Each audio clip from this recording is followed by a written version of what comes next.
Hello everyone, हम discuss कर रहे थे बैक्टीरियल जेनेटिक्स।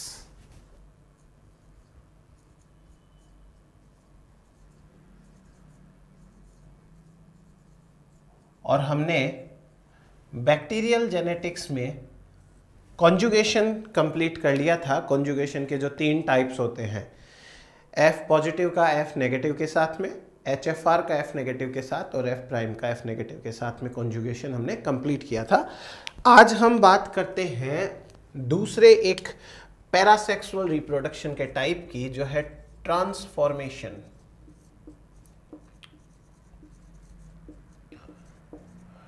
ट्रांसफॉर्मेशन एक अलग तरीके की प्रोसेस है जिसमें एक बैक्टीरिया की डेथ हो जाती है, उस बैक्टीरिया की सेल वॉल टूट जाती है और अंदर से उसका डीएनए बाहर एक्सपोज होगा, वो भी छोटे छोटे टुकड़ों में टूट जाएगा।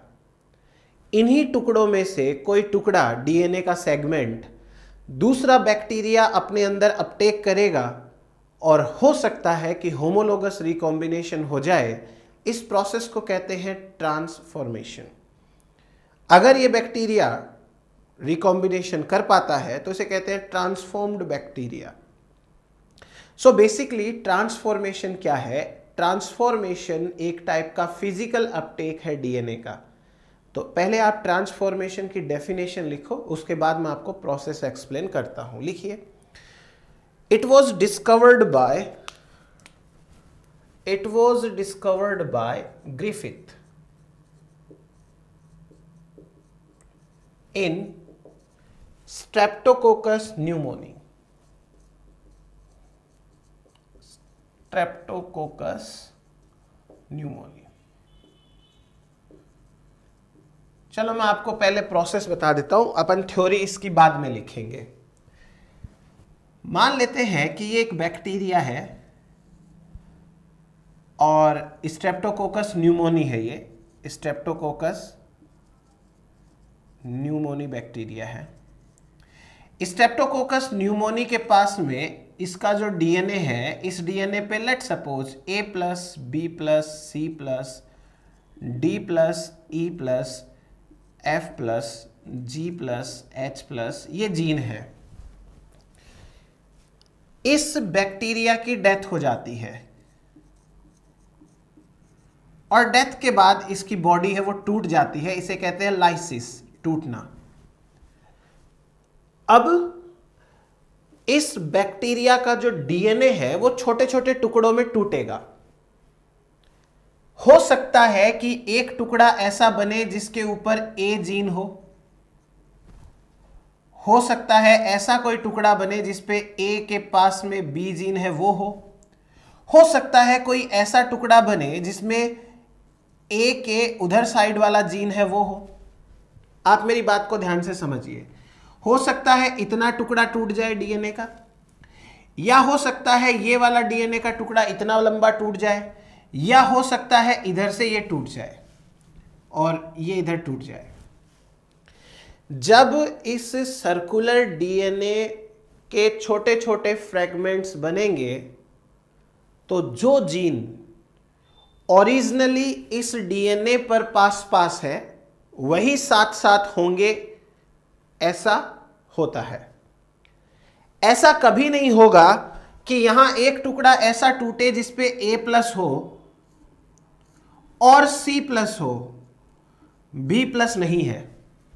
अगर A और C एक साथ आ रहे हैं तो बीच में तो B पड़ता है, B को तो पहले आना चाहिए C से, तो ऐसा कोई फ्रेगमेंट नहीं बनेगा। ये गलत फ्रेगमेंट है। फ्रेगमेंट कैसे बन सकता है? खाली ए जीन या ए एंड बी जीन या ए एंड एच जीन। अगर और ज्यादा लंबा टुकड़ा टूटा तो ऐसा हो सकता है ए प्लस हो, बी प्लस हो, सी प्लस हो, ये डीएनए का फ्रेगमेंट हो सकता है, बट ऐसा वाला फ्रेगमेंट नहीं करना। तो अब फाइनली हम बात करते हैं कि यहां पर लाइसिस जो होगी, वो लाइसिस से जो नए टुकड़े बनेंगे वो कैसे बन सकते हैं? Try to understand.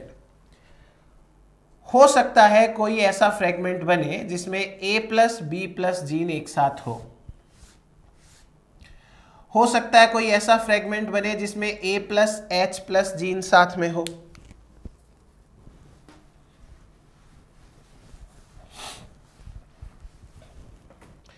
ऐसा कोई फ्रेगमेंट जिसमें A प्लस B प्लस साथ में आ जाए।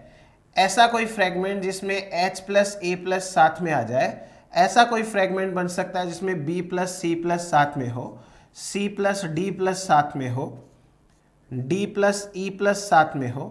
ऐसा हो सकता है कि E प्लस H प्लस साथ में हो। ऐसा हो सकता है कोई कि लेट्स से F तो आया ही नहीं, sorry, E plus F plus साथ में हो। ऐसा हो सकता है कोई F प्लस G प्लस साथ में हो, ऐसे। और ऐसा भी हो सकता है कोई G प्लस H प्लस साथ में हो। तो या तो जीन के राइट साइड वाला जीन या लेफ्ट साइड वाला जीन एक साथ आ सकता है। तो ऐसे कुछ फ्रेगमेंट्स छोटे छोटे बन सकते हैं। A B, B C, C D बन सकता है, E F बन सकता है, D E बन सकता है, ऐसे बन गए। यहां पे ये प्रेजेंट है।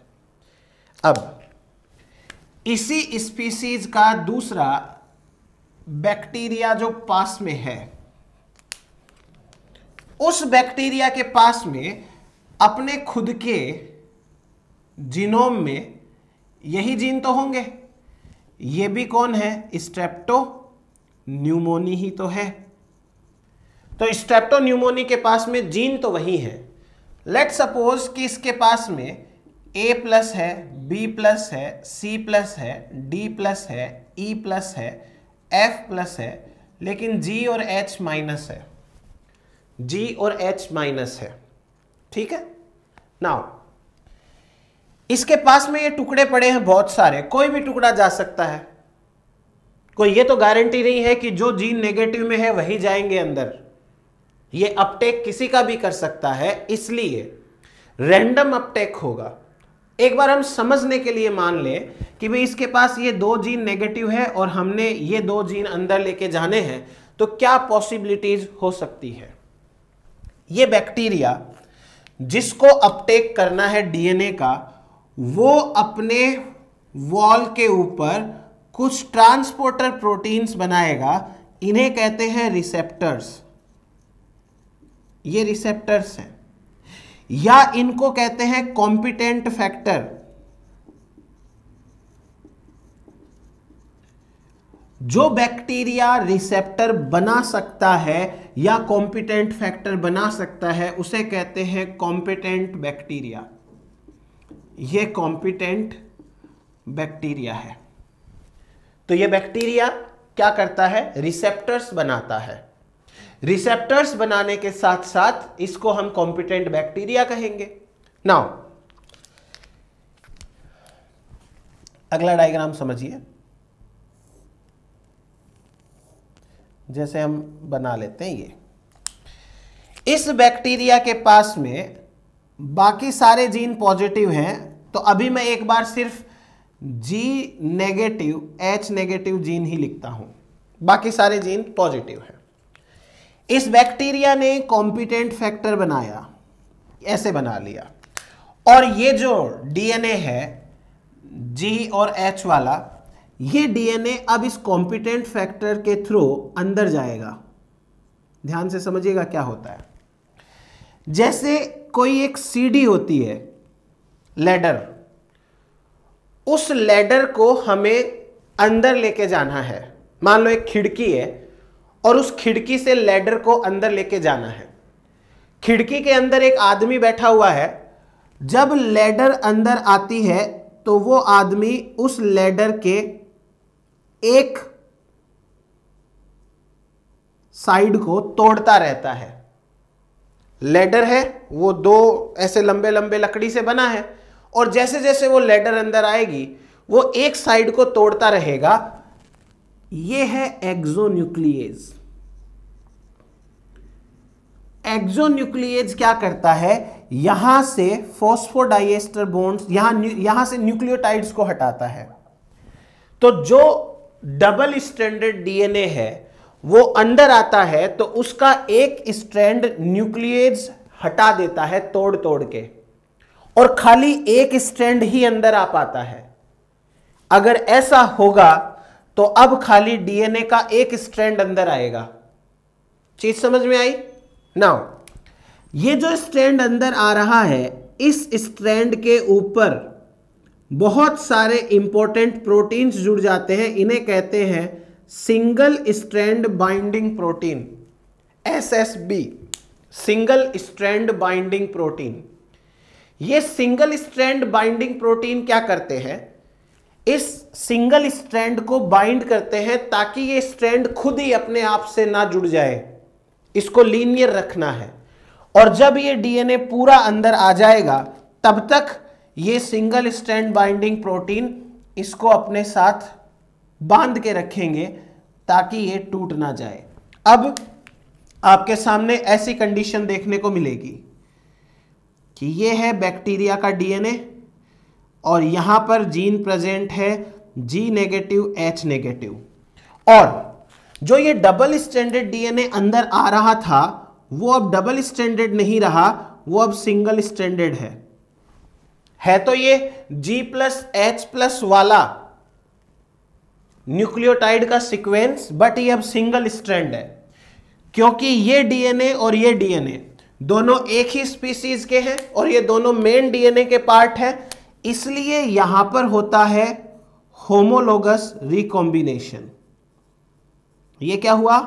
Homologous recombination. नाउ ये जो होमोलोगस रिकॉम्बिनेशन है, ये होमोलोगस रिकॉम्बिनेशन केवल एक स्ट्रैंड के लिए ही तो हुआ है, तो खाली एक स्ट्रैंड है वही एक्सचेंज हो पाएगा। एक स्ट्रैंड तो एक्सचेंज हो जाता है, कैसे एक्सचेंज होगा ध्यान से समझो। अंदर वाला स्ट्रैंड पूरा का पूरा ब्लू कलर का, मतलब अंदर वाला स्ट्रैंड पूरा का पूरा इस बैक्टीरिया का है, बाहर वाला स्ट्रैंड जो है वो केवल G और H के लिए चेंज हो गया। ये देखो ये ब्लैक कलर का बना दिया, तो ये बाहर से G+H+ है, लेकिन अंदर वाला strand G negative H negative वाला ही तो है, सीक्वेंस तो वही रहेगा ना। और जो बैक्टीरिया का एक स्ट्रैंड है G नेगेटिव H नेगेटिव वो निकल गया। अब इस स्ट्रैंड का तो कोई स्टेबिलिटी है नहीं, ये तो डिग्रेड हो जाता है, डिग्रेडेड। लेकिन आप एक चीज देखो यहां पे क्या हो गया, यहां हमें एक ही डीएनए में दो अलग अलग स्ट्रैंड दिख रहे हैं। एक स्ट्रैंड है G negative H negative sequence का, एक स्ट्रैंड है G positive H positive strand का। इस सेल को कहते हैं हेटेरोडुप्लेक्स। ये सेल हेटेरोडुप्लेक्स कहलाती है क्योंकि इस सेल के पास में एक ही स्पीसीज के दो अलग अलग नेचर के डीएनए का स्ट्रैंड बन गया, एक G+ है एक G- है।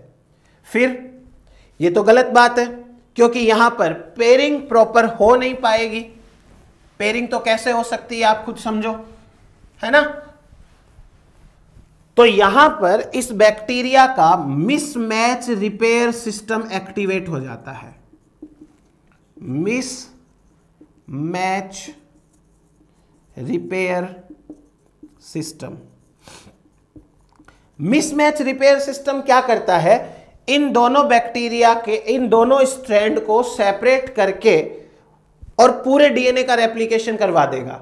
अब डीएनए का रेप्लिकेशन हो गया तो बैक्टीरिया भी क्या हो जाता है? डिवाइड हो जाता है। Mismatch repair system and division दोनों हो जाएंगे। कैसे देखो, एक सेल से दो सेल बन जाएगी, ये बन गई दो सेल। ध्यान से देखना, इस एक सेल के अंदर वाला जो डीएनए है स्ट्रैंड, उसी का रेप्लिकेशन हुआ तो बाहर भी उसके जैसा ही डीएनए बन गया। ये अभी भी G नेगेटिव H नेगेटिव है क्योंकि अंदर का स्ट्रैंड जब टेम्पलेट की तरह काम करेगा तो वो तो अपने कॉम्प्लीमेंट्री न्यूक्लियोटाइड जोड़ेगा ना, इसलिए ये तो सेल बन गई G नेगेटिव H नेगेटिव, यानी जैसी पेरेंटल सेम सेल थी वैसी की वैसी। तो ये है सेम एज प्रीवियस सेल।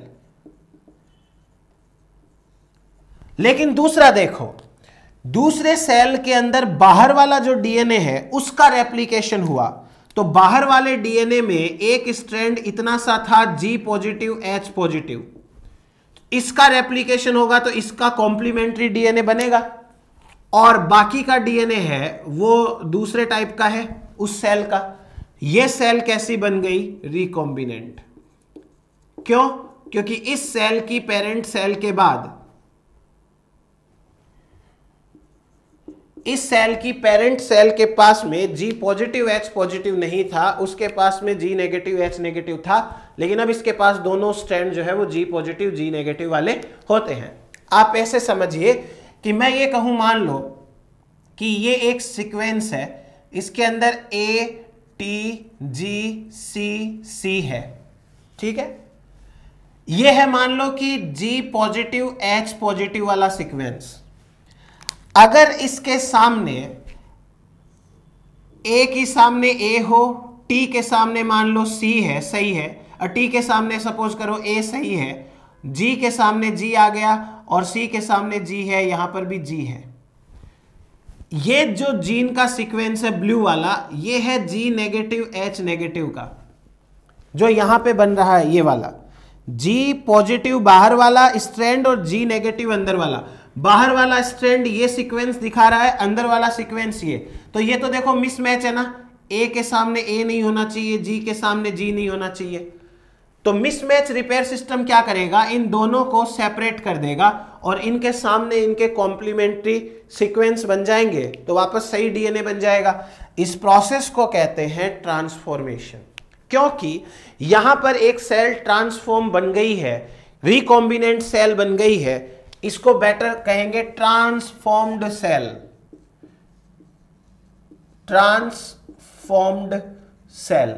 तो इसको हम यूज करते हैं मैपिंग टेक्निक के अंदर। चलो अब इसके अंदर लिखो, कुछ लिखिए। It is the active, bracket में लिखना ATP dependent, it is the active ATP dependent physical Uptake of free DNA from the surrounding, physical uptake of free DNA from the surrounding। दूसरा लिखो, binding of DNA is reversible, binding of DNA is reversible but once uptaken it can not be released out. बस, but once uptaken it can not be released out. आगे लिखो एक और line, for transformation the cell must contain receptors, for transformation cell must contain receptors which are known as competent factor, which are known as competent factor। आगे लिखिए, cells become competent in a particular phase, sales become competent in a particular phase. ऐसा नहीं है कि कभी भी cell जो है वो ट्रांसफॉर्मेशन कर सकती है। जब लेट लॉग स्टेज आती है ना, लेट लॉग स्टेज में इतने सारे बैक्टीरिया होते हैं कि जब बैक्टीरिया की डेथ होगी तो उसके सराउंडिंग में उसी स्पीसीज के बैक्टीरिया होंगे। देखो, अगर जल्दी स्टेज के अंदर ट्रांसफॉर्मेशन करने की कोशिश करी तो हो सकता है कि सराउंडिंग में अलग स्पीसीज के बैक्टीरिया हो, या ऐसा भी हो सकता है जो बैक्टीरिया डीएनए अपटेक कर रहा है वो किसी गलत स्पीसीज का डीएनए अपटेक कर ले। तो श्योरिटी के लिए, कंफर्मेशन के लिए भाई तभी ट्रांसफॉर्मेशन होना चाहिए जब सेम स्पीसीज के बैक्टीरिया बहुत ज्यादा हो। तो सेम स्पीसीज के बैक्टीरिया ज्यादा होंगे तो क्या फायदा होगा कि ट्रांसफॉर्मेशन सही होगा, सही डीएनए का अपटेक होगा। लिखिए, the process of transformation is not present in all the bacteria, the process of transformation is not present in all the bacteria. आगे लिखिए, bacillus subtilis, bacillus subtilis, Streptococcus pneumoniae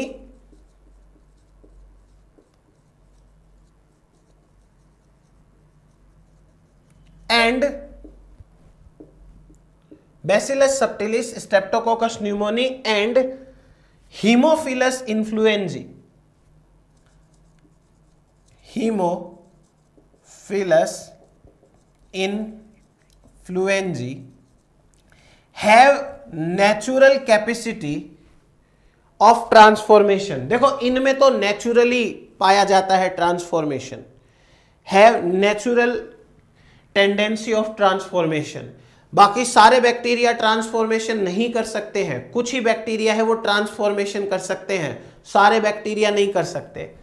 इसके बाद ये जो हीमोफिलस इन्फ्लुएंजी है, इसका तरीका अलग है ट्रांसफॉर्मेशन का। हमने ये देखा कि जो अभी हमने प्रोसेस देखी उसमें कैसे अपटेक होता है इसका डीएनए का। अब इसके सराउंडिंग में अगर कोई डीएनए होगा तो ये क्या करेगा, एंडोसाइटोसिस करता है, एंडोसाइटोसिस से ये डीएनए का अपटेक करेगा। ये हीमोफिलस इन्फ्लुएंजी का तरीका है।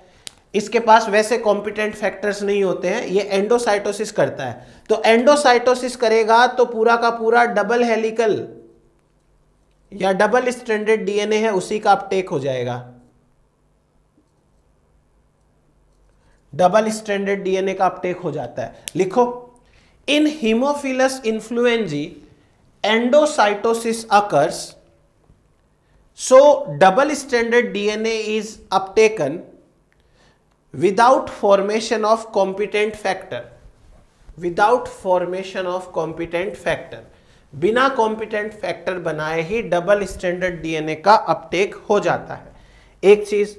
दूसरी चीज, by genetic engineering we can make a cell competent, by genetic engineering we can make a cell competent. देखो ये एक सेल है जो कोई और बैक्टीरिया है, बैसिलस सबटिलिस नहीं है, हीमोफिलस इन्फ्लुएंजी नहीं है, स्ट्रेप्टोकोकस न्यूमोनी नहीं है, ये कोई और बैक्टीरिया है। इस बैक्टीरिया को सबसे पहले कैल्शियम क्लोराइड के ऊपर ट्रीट करो, calcium chloride and 4 degree Celsius temperature, इसके ऊपर रखो इस बैक्टीरिया को। फिर इस बैक्टीरिया को सबसे पहले तो क्या करना है, इस बैक्टीरिया को calcium chloride and 4 degree Celsius temperature पे रखना है। फिर अचानक से इसको शिफ्ट करना है 40 डिग्री सेल्सियस टेम्परेचर पे, तो इसको झटका लगेगा जोर से। इसको झटका लगेगा तो इसकी जो वॉल है उसमें कई जगह पर पोर्स बन जाएंगे और हो सकता है कोई डीएनए यहां प्रेजेंट हो तो वो डीएनए अंदर चला आए। तो इस तरीके से डीएनए का अपटेक करवाया जाता है।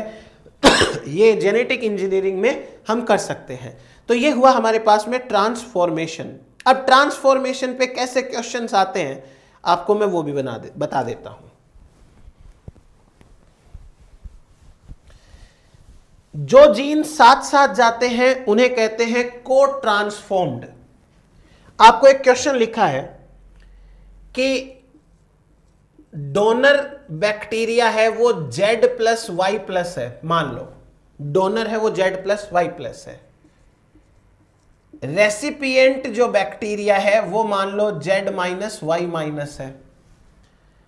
हमने इस डीएनए को तोड़ा और इस डीएनए के अंदर पहुंचाने की कोशिश करी। हमको रिजल्ट क्या मिला, हमको रिजल्ट मिला Z+Y+ के 300 बैक्टीरिया या 300 कॉलोनी मिल गई। हमको Z+Y- के मिल गए 100 और हमको Z-Y- के मिल गए 50, हमको Z-Y+ के मिल गए 50। टोटल मिल गए अपने को 400, 500, 500। ठीक है, 500 कॉलोनी मिली। आपको पूछा है व्हाट इज द को transformed frequency of Z and Y। Z and Y की को ट्रांसफॉर्म्ड फ्रीक्वेंसी। को का मतलब साथ साथ, ट्रांसफॉर्म्ड का मतलब ट्रांसफॉर्म होना। तो को ट्रांसफॉर्म्ड फ्रीक्वेंसी का मतलब आपको यहां पर कितने ऐसे कॉलोनी दिख रहे हैं जिसमें साथ साथ गए हैं जेड एंड वाई। मेरे को ये दिख रहे हैं 300 जिनमें साथ साथ गए हैं। इन 100 के अंदर वाई नहीं गया, इन 50 के अंदर वाई भी नहीं गया, जेड भी नहीं गया, और इन 50 के अंदर खाली वाई गया है। तो जो साथ साथ गए हैं वो कितने हैं? टोटल 500 में से 300 ऐसे हैं जो साथ साथ गए हैं।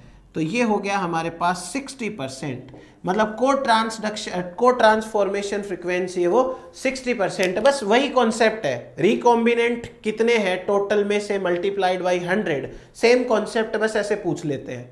एक और क्वेश्चन समझो, आपको ये कहा है कि हमको एक ट्रांसफॉर्मेशन प्रोसेस में a plus B plus C minus 5% मिलते हैं। दूसरा कहा है कि a plus B minus C plus है वो 7% मिलते हैं, और कहा है कि a minus B plus C plus 3% मिलते हैं। बताओ सीक्वेंस क्या है? सीक्वेंस पूछा है, इसका मतलब समझो।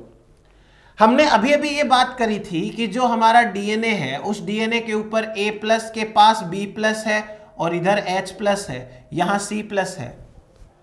अगर A जीन जा रहा है तो A जीन के साथ में जाने के चांस किसके हैं ज्यादा? या तो B के या H के, या A अकेला ही जाएगा।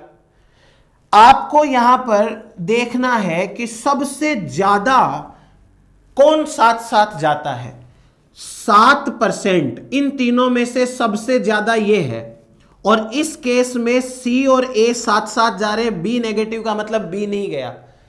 इसका मतलब ये हो गया कि A और B पास पास है, सॉरी A और C पास पास है बस, और जो अब बच गया उसको यहां लिख दो।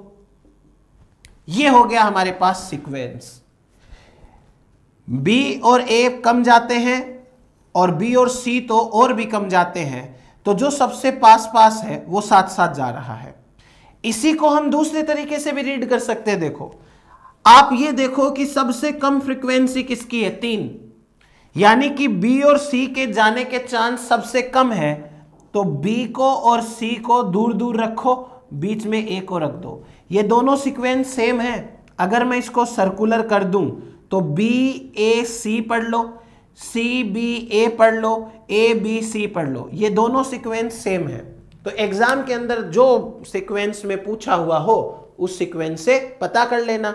या तो मैक्सिमम देखो कौन साथ साथ जा रहा है, A और C, तो A और C को साथ में रख दिया, और मिनिमम देखो कौन नहीं जा रहा साथ साथ, B और C, तो B और C दूर दूर है। बस इतना सा काम करना है। तो ये 2 टाइप के क्वेश्चंस यहां से बनते हैं। अब नेक्स्ट पढ़ते हैं अपन ट्रांसडक्शन।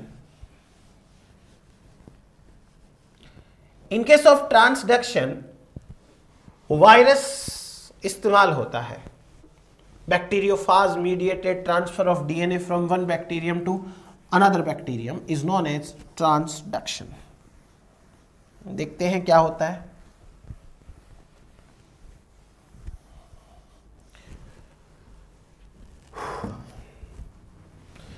आप लोगों के लिए एक टेलीग्राम चैनल ग्रुप बनाया हुआ है, तो आपको कोई डाउट हो वहाँ पोस्ट कर दिया करो, और आपको अगर सॉल्यूशंस आ रहे हो तो साथ ही सॉल्व भी कर लिया करो। जैसे जैसे हम आगे बढ़ते जाएंगे हम मिलकर के थोड़ा सा चेंज लाने की कोशिश करेंगे एजुकेशन फील्ड के अंदर। एम थोड़ा बड़ा है बट इम्पॉसिबल नहीं है। हमने बदलते टाइम में ये देखा है कि मैक्सिमम एजुकेटर्स पढ़ाने की बजाय क्या करते हैं वो आप सब लोगों को पता ही है। तो इस प्रोफेशन को थोड़ा सा खराब सा कर दिया गया है। मेरी कोशिश ये है कि अपन टीचर की गरिमा को बनाए रखें, चाहे प्लेटफॉर्म कोई भी हो, ऑफलाइन हो या ऑनलाइन हो। टीचर की तरह बिहेव करेगा, ज़्यादा अच्छा लगेगा।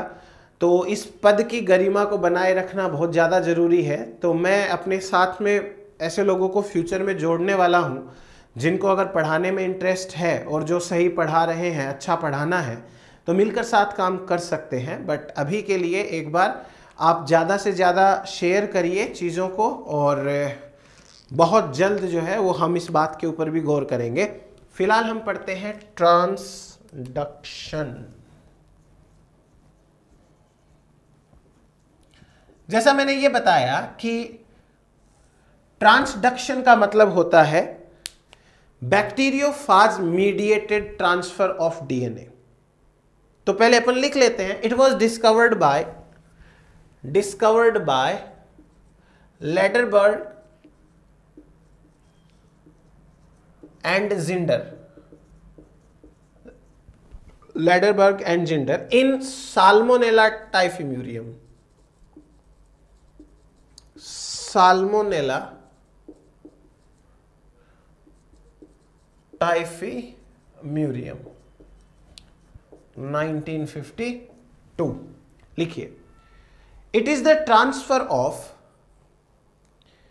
ए bacterial DNA segment via bacteriophage mediated process. The genes which are close to each other have more tendency to be transduced together. तो यहां पर हमारे पास में एक ऑर्गेनिज्म है बैक्टीरियोफाज। ये एक वायरस होता है। इस बैक्टीरियोफाज के दो वेरिएंट्स होते हैं। एक होता है वायरुलेंट। वायरुलेंट वो होते हैं जो बैक्टीरिया को इन्फेक्ट करते ही तोड़फोड़ मचाना शुरू कर दे, यानी उसके जीनोम के अंदर लिटिक साइकिल लेके आते हैं। Lytic cycle, they are responsible for lytic cycle. और एवायरुलेंट वो होते हैं जो सबसे पहले लाइसोजेनी करते हैं, यानी कि पहले वो इन्फेक्ट करेंगे, उसके बाद खुद का डीएनए, मतलब उस बैक्टीरिया होस्ट के डीएनए लाइसोजेनिक, अपना डीएनए होस्ट के डीएनए के साथ इंटीग्रेटेड करेंगे, फिर जब सूटेबल कंडीशन आएगी तब तोड़फोड़ करेंगे। तो ये दो टाइप के जो है वो वायरसेस हैं। वायरुलेंट में T2, T4 ये जो इवन नंबर वाले होते हैं वो होते हैं, और इधर अलग होते हैं। सो कैसी कंडीशन है होस्ट की उसके अकॉर्डिंग होता है। नाउ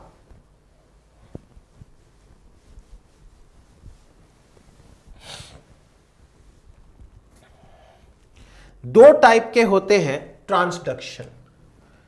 पहला है जनरलाइज्ड ट्रांसडक्शन।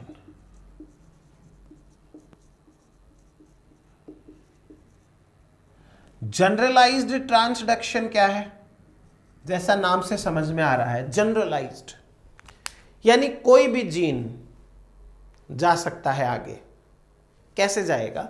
लिखिए, when any fragment of DNA is packed in phage head and transferred.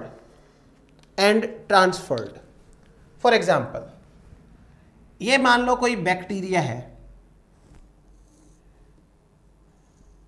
इस बैक्टीरिया के पास में खुद का डीएनए है, वही A+, B+, C+, D+, E+, F+, ऐसे जीन है।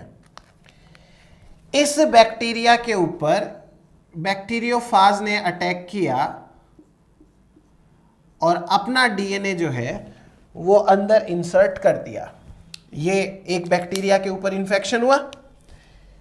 इन्फेक्शन होने के बाद फाज ने अपना खुद का डीएनए बैक्टीरिया के अंदर छोड़ दिया। ये A+, B+, C+, D+, E+, F+, और बैक्टीरियोफाज का डीएनए आ गया है यहाँ पे अंदर। नाउ ये यहाँ पे दो काम करता है। एक तो ये डीएनए है वो खुद रेप्लिकेट होगा और उसके साथ साथ इस डीएनए का फ्रेगमेंटेशन होगा। तो यहां दो काम एक साथ होते हैं, phage DNA replication and host DNA fragmentation. Host का डीएनए ऐसे छोटे छोटे फ्रेगमेंट्स में टूट जाएगा, जैसे A+B+ हो गया, एक फ्रेगमेंट जो है वो मान लीजिए कि C+D+ हो गया। जरूरी नहीं है दो दो जीन ही साथ में हो, एक जीन भी हो सकता है, दो जीन भी हो सकते हैं, तीन जीन भी हो सकते हैं। तो मैं तो बस ऐसे ही रैंडमली लिख रहा हूं, E+F+ हो गया, ऐसे करके ये कई सारे सेगमेंट्स हो गए। नाउ ये रहा बैक्टीरियोफाज का डीएनए, ये खुद भी ऐसे ही रेप्लिकेट हो चुका है इस तरीके से, बहुत सारा। फिर क्या होगा, फिर नए बैक्टीरियोफाज है वो डेवलप होंगे, नए बैक्टीरियोफाज बनेंगे यहां पे, और वो बैक्टीरियोफाज के हेड में डीएनए रैंडमली पैक होंगे। बस आपको एक चीज का ध्यान रखना है, जिस डीएनए की साइज बैक्टीरियोफाज के हेड की साइज से बड़ी होगी वो तो पैक हो नहीं पाएगा। कि कोई डीएनए का सेगमेंट इतना बड़ा टूट गया कि उसकी साइज हेड की साइज से ज्यादा है, तो वो तो बेचारा कैसे पैक होगा, और बाकी के जो होंगे वो पैक आराम से हो जाएंगे। जैसे ये तो बैक्टीरियोफाज का ओरिजिनल खुद का ही है, और ये मान लीजिए होस्ट वाला डीएनए था वो है।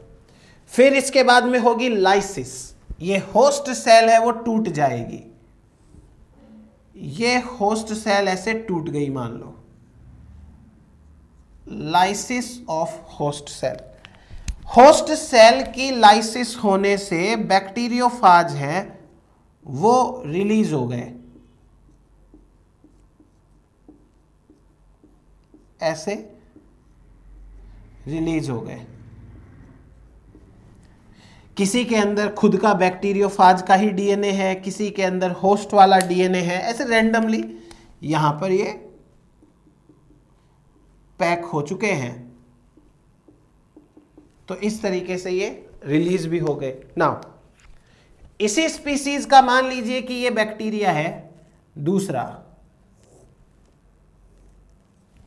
और इस बैक्टीरिया के पास में जो खुद का डीएनए है उस पे let suppose A+, B+, C-, D-, E+, F+ है, और इसके ऊपर इस वाले बैक्टीरियोफाज ने अटैक कर दिया, अटैक कर दिया। अटैक करने के बाद आपको पता ही है कि हेड तो बाहर ही रह जाता है और इस डीएनए का ट्रांसफर यहां कर दिया जाता है। तो डीएनए यहां ट्रांसफर हो गया, और सपोज कि इसके ऊपर C+, D+ जीन आ गए। अब क्योंकि ये डीएनए और ये डीएनए एक ही स्पीसीज के हैं, तो ये तो हो गया एक टाइप का होमोलोगस डीएनए, और होमोलोगस डीएनए है तो होमोलोगस रिकॉम्बिनेशन, और होमोलोगस रिकॉम्बिनेशन का मतलब होता है exchange of DNA. C-, D- gene है वो तो इसके खुद के हैं, दूसरे होस्ट के।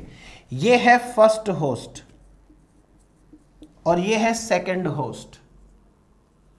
तो सेकंड होस्ट का खुद का C-, D- है, और जो फर्स्ट होस्ट है उसका आया C+, D+। क्योंकि ये डबल स्ट्रैंडेड डीएनए ही आया है, तो अब यहां होमोलोगस क्रॉस ओवर करा लेते हैं।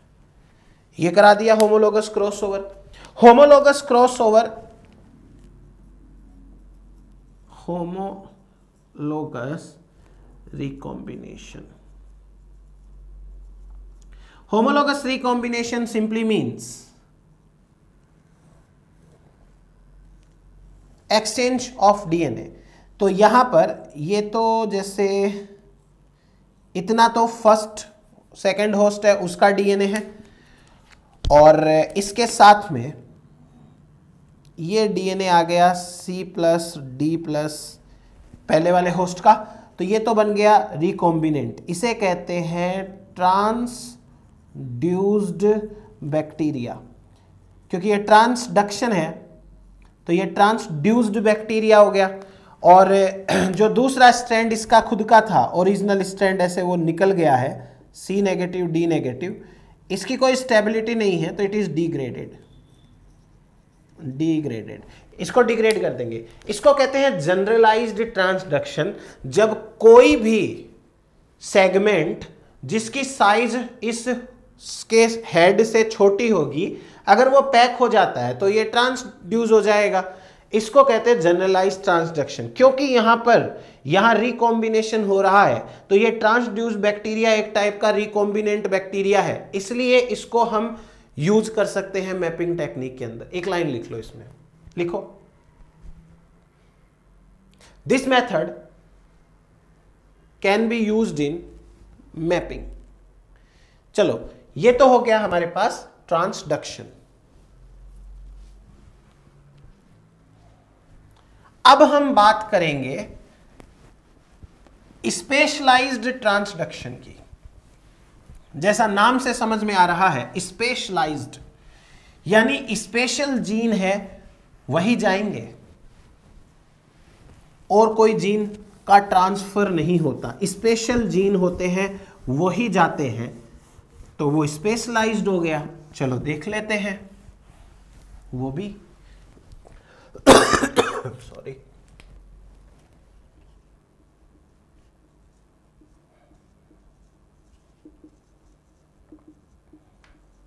स्पेशलाइज्ड ट्रांसडक्शन लिखिए। Here the bacterial DNA breaks at a particular site, hence a particular segment of DNA is transferred only, so it is known as specialized transduction. चलो अब बात करते हैं इस स्पेशलाइज्ड ट्रांसडक्शन की।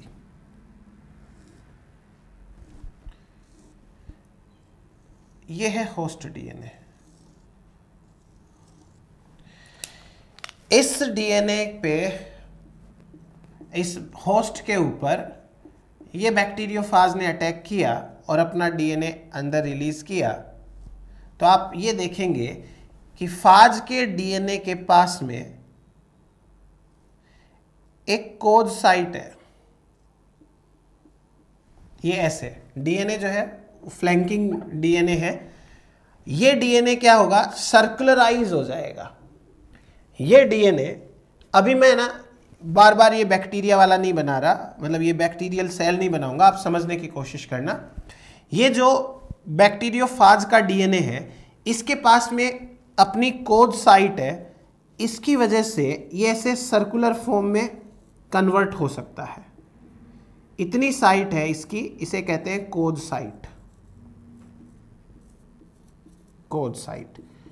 और कोज साइट जो होती है वहां से सर्कुलराइजेशन हो जाता है। ठीक है, फिर ये रहा बैक्टीरिया का होस्ट का डीएनए।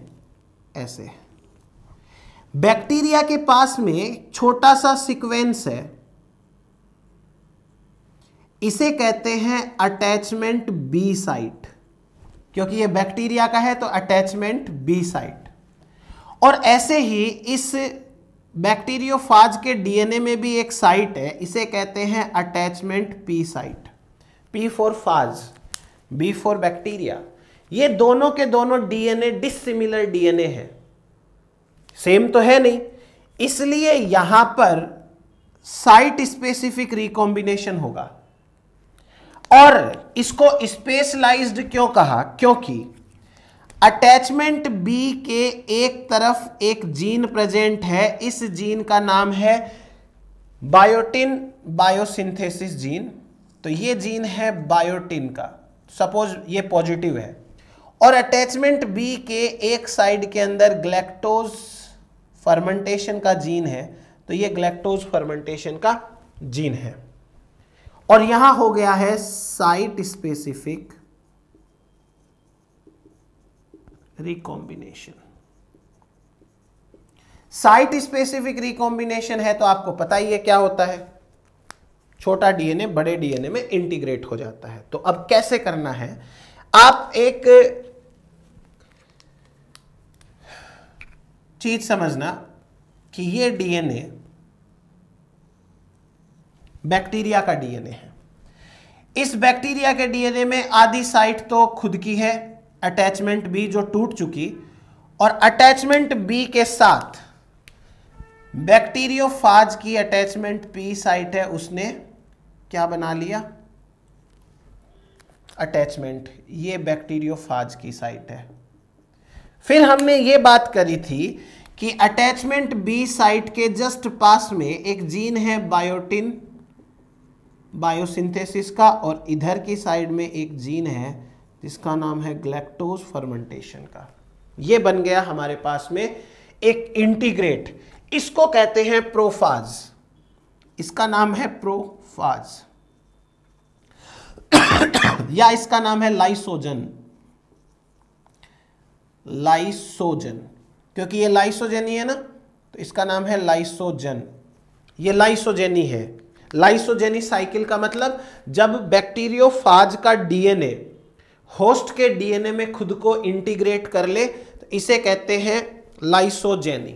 अब ये लाइसोजेनी जो हुई है, यहां पे दोनों डीएनए मर्ज हो गए हैं, ये लंबे समय तक नहीं रहता। इसके ऊपर जब अल्ट्रावायलेट रेडिएशन गिरती है, यूवी रेडिएशन, तो ये टूटता है। अब इसके टूटने के दो ऑप्शन, पहला option equal excision, equal excision. Equal excision के अंदर पता ही आपको क्या होगा, केवल और केवल जो बैक्टीरियोफाज का डीएनए है वो सेपरेट हो जाएगा और होस्ट वाला जो डीएनए है वो सेपरेट नहीं होगा। तो हम इसको तो ऐसे बना सकते हैं, कोई बड़ी बात है ही नहीं ये तो।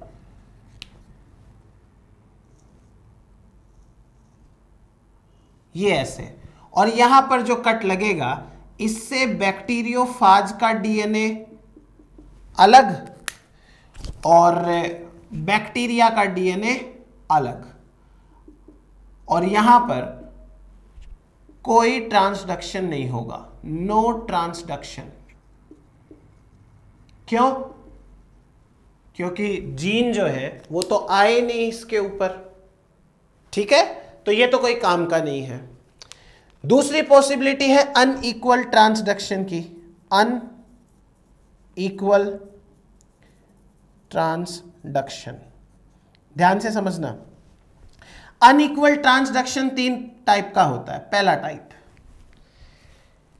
ये डीएनए इस तरीके से बाहर निकले कि इसके साथ सिर्फ और सिर्फ बायोटीन वाला जीन आ जाए, या ये डीएनए ऐसे बाहर निकले कि इसके साथ सिर्फ ग्लैक्टोज का जीन आ जाए, या ये डीएनए ऐसे बाहर निकले कि इसके साथ दोनों जीन आ जाए। बस ये कैसे मुड़ेगा उस पर डिपेंड करता है। अपन करके देखते हैं कोशिश।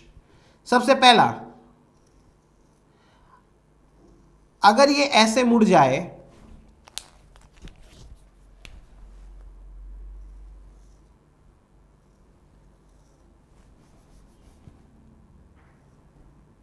इस तरीके से, और यहां पे लेट सपोज कि बायोटिन पॉजिटिव जीन है, यहां से कट लगेगा, यहां से कट लगेगा, तो ये तो बैक्टीरिया का डीएनए है वो अलग हो गया, और बैक्टीरिया के डीएनए के अलग होने के साथ साथ ये फाज का डीएनए है वो अलग हो गया ऐसे, और फाज के डीएनए के साथ आगे लगा हुआ है बायोटिन पॉजिटिव का जीन, ये ऐसे है। अब क्योंकि ये फाज का डीएनए इसके साथ बायोटिन पॉजिटिव डीएनए आया है तो ट्रांसडक्शन हो जाता है, ट्रांसडक्शन हो जाता है। फिर दूसरा तरीका इसका उल्टा है, वैसे फोल्डिंग हो। उल्टी फोल्डिंग कैसे होगी? ऐसे। अगर इस तरीके से फोल्डिंग हो जाए, यहां कट लगे, तो यहां तो आ गया ये इस बार ग्लैक्टोज पॉजिटिव वाला जीन, और बायोटिन पॉजिटिव यहां रह गया, इसमें ये ग्लैक्टोज वाला यहां रह गया सपोज एक बार, है ना। तो ये हो गया हमारे पास में बैक्टीरिया का डीएनए, और जो फाज का डीएनए है वो इस बार इस तरीके से बाहर निकल गया। इसके साथ में लगा हुआ है इधर की साइड में ग्लैक्टोज पॉजिटिव का जीन। तो ये ग्लैक्टोज पॉजिटिव का जीन है, उसका ट्रांसडक्शन हो जाता है। एक तरीका ये है। तीसरा तरीका और समझो, अगर ऐसा हो जाए कि फोल्डिंग कुछ ऐसे हो, इस तरीके से, और ये रहा फाज का डीएनए, अब यहां कट लग जाए, लेकिन उससे पहले ये है बायोटिन पॉजिटिव और ये है ग्लैक्टोज पॉजिटिव। तो अब इससे क्या होगा कि ये तो रहा बैक्टीरिया का डीएनए, और इस बैक्टीरिया के डीएनए के साथ साथ ये फाज का डीएनए निकला। फाज के डीएनए में एक तरफ बायोटिन पॉजिटिव जीन भी है और एक तरफ ग्लैक्टोज पॉजिटिव जीन भी है। अब क्योंकि ये दोनों जीन अगर इसके साथ आ गए तो इस डीएनए की साइज कुछ जरूरत से ज्यादा बड़ी हो जाती है। साइज बड़ी हो जाती है तो it can not be packed, can not be packed in phage head, और फाज के हेड में ये पैक ही नहीं हो सकता। सो नो ट्रांसडक्शन, आगे लिख लेना आप, नो ट्रांसडक्शन, इसमें ट्रांसडक्शन नहीं होता। फिर ये हो गया हमारे पास में ट्रांसडक्शन। तो बैक्टीरियल जेनेटिक्स खत्म, इतनी थी। इससे कोई ज्यादा सवाल नहीं पूछे जाते, और पूछा भी जाएगा तो जैसे ट्रांसफॉर्मेशन वाला था ना, को ट्रांसफॉर्मेशन फ्रीक्वेंसी कितनी है, तो आपको पूछेंगे को ट्रांसडक्शन फ्रीक्वेंसी कितनी है। ये मेथड यूज नहीं करते, क्यों? क्योंकि यहां हमेशा या तो ये जीन साथ में आएगा, या ये जीन साथ में आएगा, या दोनों जीन साथ में आएंगे, और हमको पता चल गया कि अटैचमेंट साइट के एक तरफ ये जीन है और एक तरफ ये जीन है, तो बार बार क्या पता लगाना है ये प्रोसेस करके, क्योंकि ये लिमिटेड है, इसमें सिर्फ इतना ही होता है, इसलिए इसको यूज नहीं करते। This technique is not used in mapping. तो बस बैक्टीरियल जेनेटिक्स खत्म। अब अपन नेक्स्ट बात करेंगे, नेक्स्ट टॉपिक नेक्स्ट क्लास के अंदर। चलो, थैंक यू सो मच।